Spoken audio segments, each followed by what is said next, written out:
السلام عليكم. جبت لكم تصوير فيديو كيف تكنك وتعرض مقاطع الفيديو والصور والصوت من الستلايت أو من الموبايل على الستلايت للتلفزيون.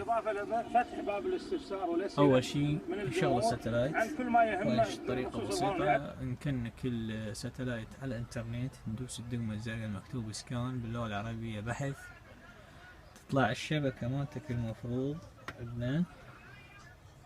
هاي الشبكة مالتي اني منزل باسورد، يعني بس تطي اوكي، تطي سيف يعني حفظ باللغة العربية.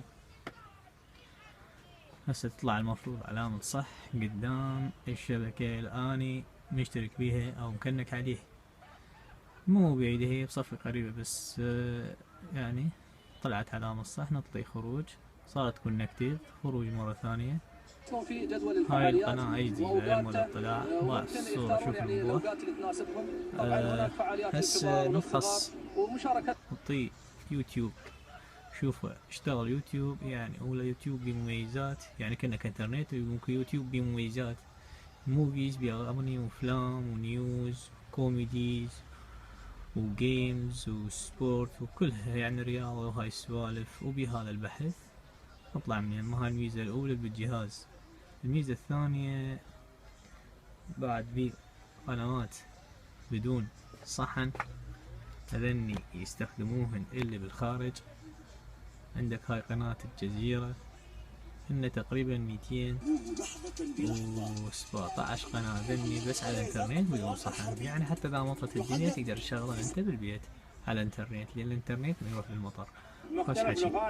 عندك هسه تقدر وعندك بعد افلام، العفو، تقدر هم نشوف هنا الانترتينمنت، هاي اونلاين موفيز، هذني افلام تقدر تشوف. عندك افلام 3D للي عنده شاشة 3D وما عنده افلام عربية واجنبية واكشن وفيكات كلش هواي.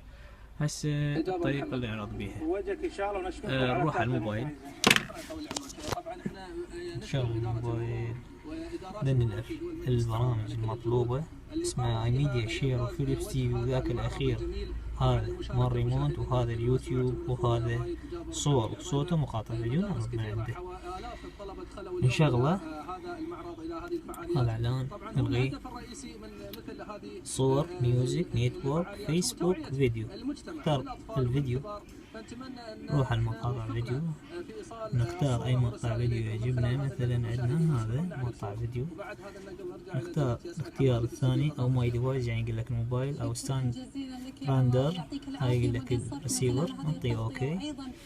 راح تطلع عندنا اكيد لاطلاعنا عن كل البرامج والفعاليات اللي راح تقام خلال اسبوع المرور الخليجي اللي طيس. راح يشتغل مقطع فيديو مثل ما تشوفون، هذا وينه اوكي، والجهاز متوفر، وتدللون حبايب، واي شيء تحتاجونه انا موجود.